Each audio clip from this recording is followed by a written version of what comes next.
եւ նրան դարձնելով ընդամենը իրենց մակարդակի, հա, ուրեմն հայատյացներ, որովհետեւ ես այդ հետանոցներին դիտում եմ որպես խնձորի ворդ, որ ներսից են ուտել։ Իսկ դրոյին նախ վարգաբեկեցին, որովհետև նա դաշնակցության կուսակցության անդամ էր սկզբնական շրջանում։ Եվ դա այդ վարգաբեկումը շատ ավելի ուժեղացավ պատերազմից հետո, երկրորդ աշխարհամարտից հետո, երբ դրոն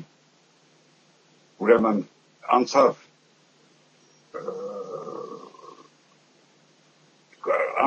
գործնական աշխատանքի, հայ գերիներին հավաքելով որպես լեգիոն եւ կարողանալով համոզել Հիտլերին, որ այո, ուրեմն իրենք պատրաստ են գործելու այդ նույն խնդրի մեջ, պատերազմի մեջ, ինչու՞։ Որովհետև այո, վստահ էր, գիտեր, թե ինչպես երբ գերմանացիները անցնեն Կովկասը, թուրքերը պիտի մտնեն Հայաստան։ Առանց մի գնդակ արձակելու նրա լեգիոնը հետևում էր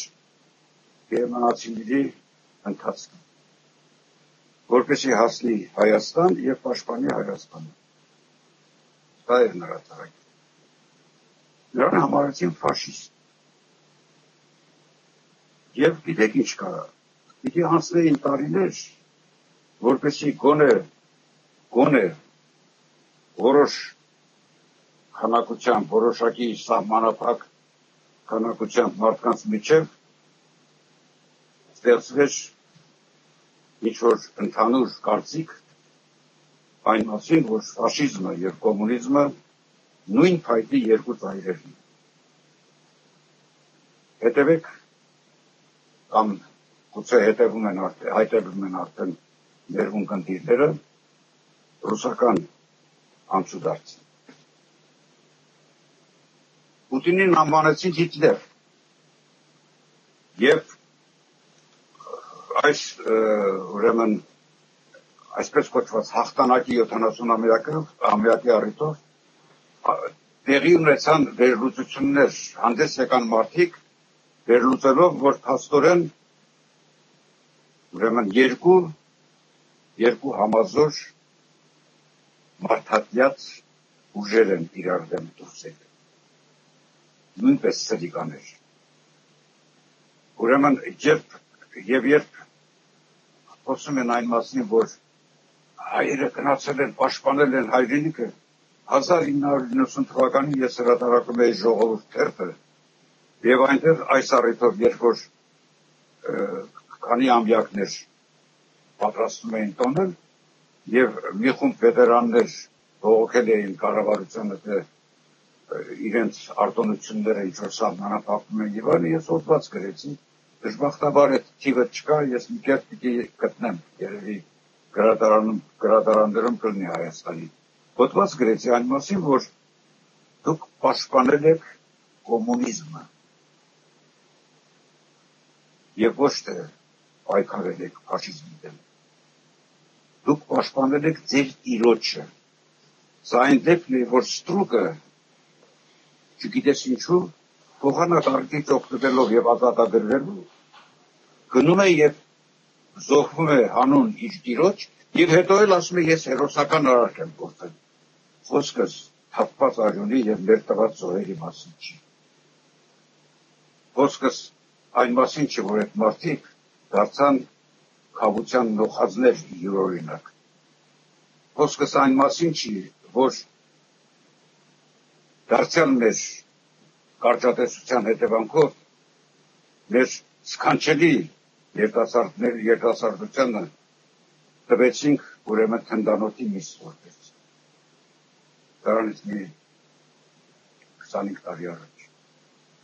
Ինչպիսի երիտասարդներ, ինչպիսի ընկերներ կորցրեցին։ Գիտեք, խնդիր այն է, որ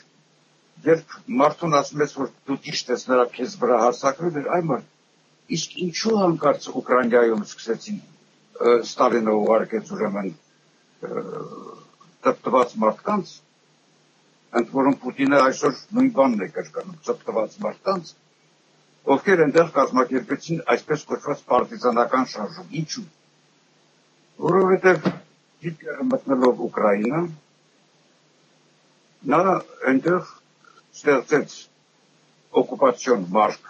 մարկերը, իրենց դրամանիշը, բայց կոչվում էր օկուպացիոն, պահպանեց տնտեսական բոլոր հարաբերությունները և ժողովուրդը կարծես թե ավելի լավ սկսեց ապրել։ Այս բանը տեսնելով, Պարոն Սիմոնյան, կներեք, այդ մի քիչ նորից ասենք մեր 18-ից 20 թվականի հանրապետությանը, հավատալից թռնում գալիս ենք պուլսին ենք հասնում, չգիտեմ ինչի։ Չէ, պիտի հասնենք, որովհետև դա նույն շղթայի մեջ է, Արժան ջան։ Հա, բայց ստեղ ինձ մի ես ավելի չտարվեմ, այսպես ասած, հետարքություններով, փուլ գտին ասնեմ, բանը մի հարց էլի կներեք։ Այո, խնդրեմ։ Հա։ Մեր իրա վերջին ամակներին ուղված Սիմոն Վրացյանի շատ վիրավորված է իրան զգում էլի։ Ինչ կասեք, էդի շնամակներ էր։ Ոչ միայն նշտեղը, այլև դրոն։ Խնդիրն այն է, Վրացյանը ինչ է։ այն է, որ դրոն էր, նշտեղն էր, չենթարկվելով կուսակցական հրահանգին,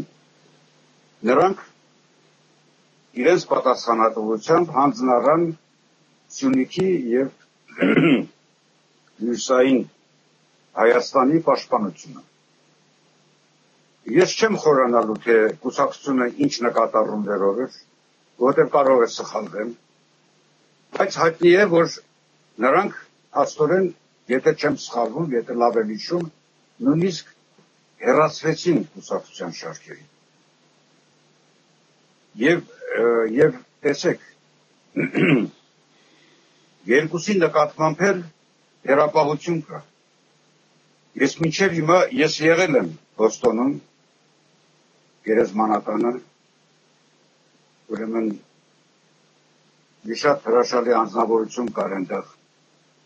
Շիրար Ղարիբյան, պատահորական,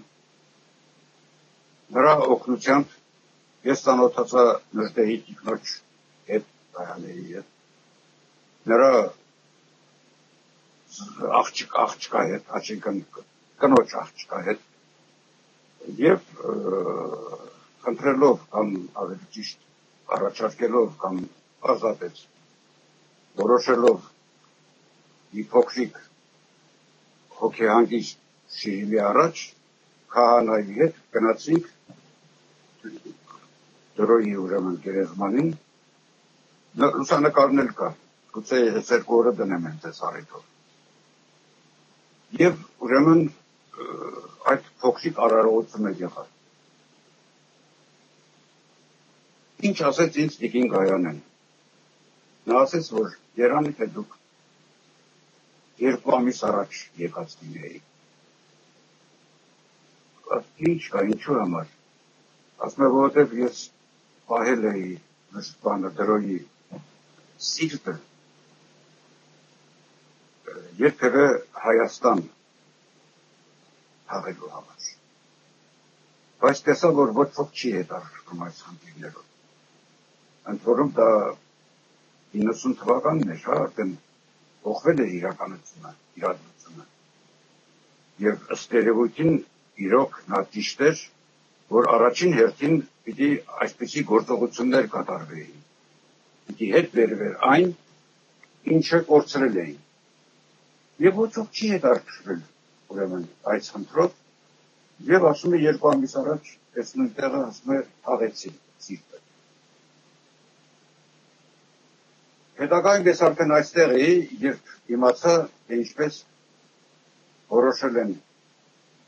Աջունը բերել Հայաստան, շատ տհաճ զզվելի պատմություն է, երբ դագաղը վերցրած գնացել են այնտեղ, դագաղի մեջ կոնյակ, պաստրմա եւ այլն, այնտեղ ուրեմն չեն տվել Աջունը բերելու, այնտեղ կերեր խմել եկել են, հետո ինչ-որ արդեն հետագայում բերեցին և անընդհատ ես մտածում էին, ինչու ապարանում, ինչու պիտի նրա Աջունը իներ ապարանում, ինչու, ինչ է, եթե մենք իսկապես Պանթեոն ունենք, այսինքն մեծերի շիրմատուն, ինչու դրոն ընդեղ Հետո շարունակեցի, որովհետև այնտեղ չեն, ասենք թե Մահարին, այդտեղ չի Դերենիկ Դեմիրճյանը, գիտեք, թափ կապուր բաներ են դրանք, և Պանթեոնը որպես այդպիսի, դադարել է այդպիսի, ուրեմն, որակ ունենալուց, Պանթեոնը դարձել է մի հասարակ բան, որտեղ, գիտեք, հիմա Պանթեոն կա Վանաձորում, ամեն քաղաք ուզում է Պանթեոն ունենալ, չի կարելի այդ հաճկին ինչ ասել, հասարակացնելու, պրիմիտիվացնելու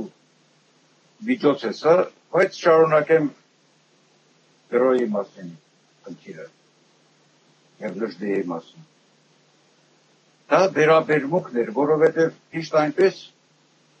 ինչպես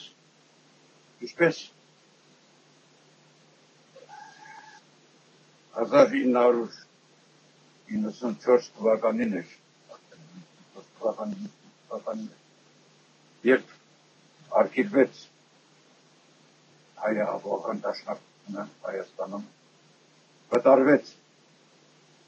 նրանց ղեկավարը Մարուխյանը, Ռայր Մարուխյանը, սկսվեց դատավարություն, ձերբակալվեցին հետագայում դաշնակցության ղեկավարները իրենք, այնուհետև բոլորը ազատվեցին և մնաց այնտեղ Արծրունի երիտասարդ, որը իբրև թե ծրագրել էր կամ իրականացնելու էր պետական հեղաշրջում, այդպիսի միտք։ Եվ մինչև ես էլի այդ հարցով էլ մի քանի անգամ հուշել եմ, որ վերաբերմունք ցույց տվեք ամեղ մարդուն մտածելու համար։ Ես մտածում եմ, որ պարզում է բանից, որ ես մտածում եմ, այս ինչ մարդուն սպանել։ Մտքովս անցել է։ Դու պարզել է, մտել ես մտքիս մեջ ու դու մտածել ես, դրա համար քեզ մահապատիժ եք տալ։ Մինչև հանցագործությունը չկատարվի, իրավունք չունես մարդու մտածմունքների համար կամ նրա ծրագրի համար նրան դատապարտել մահապատիժ կամ հետագայում սմարտ դարձնելու։ Դա ես ասում եմ ինչու, ասում եմ այն պատճառով, որ հայ հեղափոխական դաշնակցությունը հատկապես երկրորդ կեսին, 20-րդ դարի երկրորդ կեսից, իրեն պահեց ոչ այն բարոյական հակարդակի վրա, ինչպես որ ստեղծվել էր ժամանակ։ Բայց ժամանակի դրանց ղեկավարն ով էր։ Հենց որ ձերբակալում են, դու ամիջապես նրան վտարում ես, ասում ես նա մեր կուտակցական է։ Փոխանակ պաշտպանելու, փոխանակ ասելու լավ, մտածել այդ տան, դիսկետները հանել եք, եթե մտածելու համար պիտի պատժեք, ուրեմն պատժեք 5 տարի, 10 տարի, բայց ինչի եք մահապատիժ։ Բոլորին ազատելով դրան, այսինքն դրան դարձրեցին կավության գլուխ։ Պարոն Սիմոնյան, օրինակ ներդե ինչ էր շատ ուժեղ վիրավորված Սիմոն Վրացյանից։ Ինչ էր արել Սիմոն Վրացյանը, դերոն նույնպես։ Բան է, հիմնականում ես ներդեին նկատի դետում եմ։ Ինչով էր խափել ներդեին։ Ով, ես Կիսատ լսեցի միջառորդները։ Սիմոն Վրացյանի մասին է խոսքս, թե ինչ է վիրավորված Սիմոն Վրացյանից։ Հա, որովհետև Սիմոն Վրացյանը գտել էր, որ պետք չի, որ նա այնտեղ, ասենք թե, կռվի ռուսների դեմ։ Ոնց, բայց Սիմոն Վրացյանը Նժդեհին նշանակել էր սպառապետ, չէ՞, վերջում։ Այո, ինչ կա որ։ Պատահական այդպես Չէ։ Ու Նժդեհի միջոցով բանը այդ գնաց Պարսկաստան, ստեղծեց Պրոմեթեոս ուխտը, հիշեցի, հա։ Նու եւ այլն ահագին այդ ժամանակների համար շատ մեծ գումար, ինչ որ միլիոնի հետ հասնող գումարներ, այդ հետը տարավ եւ այլն։ Բայց իրոք ով էր այդ մարդը, որտեղ հայտնվում։ Ընդհանրապես Սիմոն Վրացյանն ով էր։ Սիմոն Վրացյանը Գուրջիևն էր, Գուրջիև ազգանունով, որը ինչպես Քաջազնոնին, որը Իգիթյան էր, իրենց ազգանունները փոխեցին դարձնելով հայկական։ Գուրջիևը դարձավ Վրացյան, Իգիթյանը դարձավ Քաջազնոնի, շատ բնական է, այս մեկ։ Երկրորդը, որտեղից էր, դրանք մտավորականներ էին, մտահոգված, ասենք թե երկրի ժողովրդի ճակատագրով, հանձն առնելով այդ պատասխանատվությունը իրենց ուսերին, իրենց սխալներով, իրենց մարդկային թուլություններով, իրենց ուրեմն երբեմն կոպիտ սխալներով, բայց նկատի ունեցեք, թե ինչպիսի ուրեմն ինչպես էր անմիջապես փոխարինվում իր պարտականությունները, ասենք թե ինչ որտեղ թերություն ցուցաբերելու դեպքում, ասենք նախագահը, նախարարը եւ այլոք։ Հասկանում եք, այնտեղ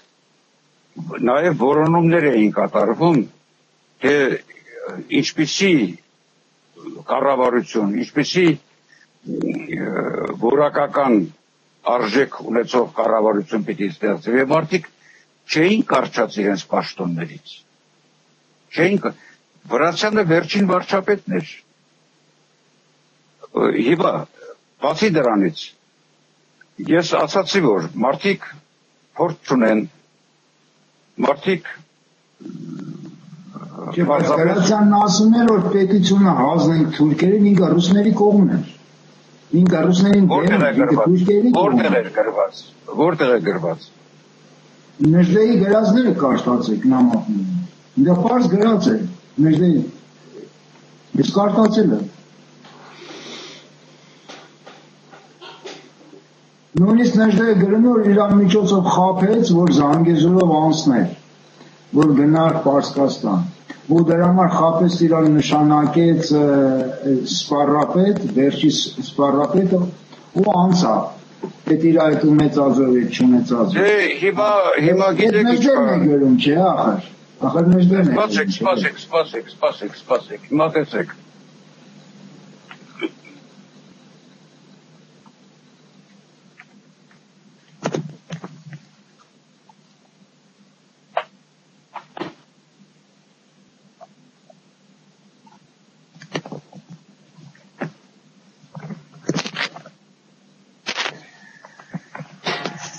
Ուրեմն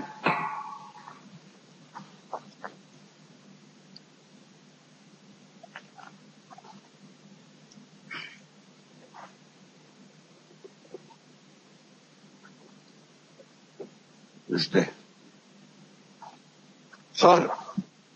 շատ կարևոր աշխատություն է։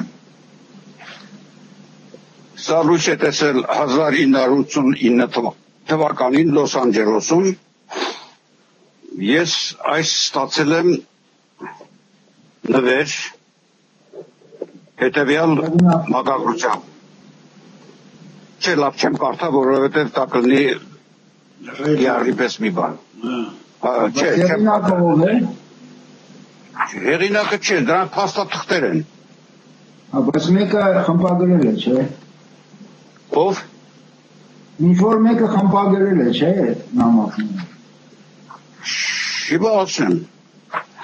Կյանքն ու գործունեությունը նշխարներ վկայություններ։ Հայ հեղափոխական դաշնակցության Ռոստոմ կոմիտեի խոսքը։ Այսպես։ Այս խոնարհներու շարքին վստահաբար իր արդար տեղը ունի Նժդե, Զանգեզուրի հայկականացումին կերտիչն ու դափնեկիրը, որոնց գործը այսօր կդառնա կրկնակիորեն դաստիարակիչ եւ արդարորեն վարակիչ։ Ադրբեջանական նույնանման հորդաներու ախորժակին դեմ, որոնք Նախիջևանյան ետ կփորձեն ապազգայնացնել նաեւ Արցախը։ Այս առիթով Ռոստոմ կոմիտեն անդրադառնալով Նժդեի գործի անմահության ու վերընձուղման ձեռնարկեց սույն գրքի վերարտարակություն։ Դաշնակցության հիմնադրության 100-ամյակի նախօրյակին իբրև հարգանք խոնարհ հերոսի մատուցած գործերին։ Այստեղ եւ նամակներն են, եւ իր կյանքը գործը լուսանկարներով։ Գիտեք ինչ կա։ Որպեսզի այդ հարցերին մենք հստակ պատասխան տանք, դրա համար նախ եւ առաջ հարկավոր է հետեւողական եւ շատ բծախնդիր աշխատանք։ Ես դա կատարել եմ օրինակ Միքայել Նալբանդյանի առիթով։ Եվ ես պատկերացնում եմ, եթե խոսք լինի երբևիցե Միքայել Նալբանդյանի մասին, նման արտակարգ հակադրություններ, հակասականություն կտեսնեք նրա մեջ, ոչ թե իր մեջ, այլ սովետական, այսպես ասած, շրջանի Նալբանդյանագետների ճակերտներով եւ նրա իրական կյանքի մեջ եւ ճիշտ ասած չնայած ես այսպես ծանոթ եմ Նժդեի գործունեությանը եւ այլն, բայց ես չեմ կարող պատասխանել այդ հարցին ինչու, որովհետեւ այդ հարցին պատասխանելու համար պիտի տեսնել, ստուգել, թե որ դեպքում, ինչպես եւ ինչ պայմանների մեջ մարդը գրել է այդպիսի մի տող, ենթադրենք։ Ես այդպես հանդիպել եմ եւ Աբովյան գրելիս, եւ Նալբանդյան գրելիս։ Երբ հանկարծ պարզվում է, որ ամենատարածված նախադասության կտորը անջատված, որը բոլորին հայտնի է, ունի բոլորովին ուրիշ ենթատեքստ, բոլորովին ուրիշ իմաստ, բայց կտրել դարձրել են պարզապես նրա համար գաղափարական քարոզչության նպատակին ծառայող ինչ-որ մի կարգախոս։ Դրա համար չի կարելի, ինձ թվում է, ես թույլ չեմ տա առանց ուսումնասիրելու, առանց խորքից տեսնելու ինքս անձամբ, որևիցե մի խոսք ասելու, հատկապես երբ դրա տակ երևում է, ասենք, դատապարտելու խնդիր։ Երբ դրա տակ մենք չենք հասկանում ժամանակը եւ չենք հասկանում, որ չգիտենք, որ ես գիտեմ մի բան, դաշնակցության գործիչները ազատ տեղափոխվեցին Պարսկաստան։ Ես այդքանը գիտեմ հաստատ։ Նրանց ոչոք չի պահել։ Ազատ։ Որովհետև նրանք, գիտեք, նրանք չէին կարող կամ չէին ուզում, դա հնարավոր է, ճշնամուտ ու Լենինը ամբողջ մտավորականությունը նավերի վրա նստացրեց ու ուղարկեց։ Ուրեմն հիշենք, ուրեմն բեգը, հախուստ վեպը։ Ուրեմն տեսեք, ճիշտ նույն ձևով հավանաբար թողեցին, որպեսզի դուրս գան։ Որևիցե պատճառ, որևիցե բան տեսնել դրա տակ կարծում եմ ավելորդ է, որովհետև նույն սովետական շրջանում մարդկանց հնարավորություն էին տալիս, կանչում ասում էին, գիտեք, ասում էին, դուք ծանոթ մանով ձեզ ճանաչում են արտասահմանում, թող մոտ մեկը ուրեմն հրավեր ուղարկի, գնա ու մի արի։ Գնա։ Հիմա այդպիսի տարբերակներ կան։ Եվ իսկապես դրա համար անհրաժեշտ է խորքից ուսումնասիրել ամեն ինչ։ Երբ որ Նալբանդյանը գրում է սրանից հետո հայոց ազգի մասին լսելույս սխելիքս պիտի գա, հա? Սա վերցնել առանցին եւ ասել, որ Նալբանդյանը հայոց ազգից զզվում էր այն աշխարհ, որ կարող էր հետ տալ, չի կարելի, որովհետեւ երբ որ դու կարդում ես ոչ է նույն նամակի, այլ ընդհանրապես այդ շրջանի, ծանոթացնում ես նրա այդ շրջանի հետ, տեսնում ես, որ դու առավել եւս կփսխեիր այդ բոլորից։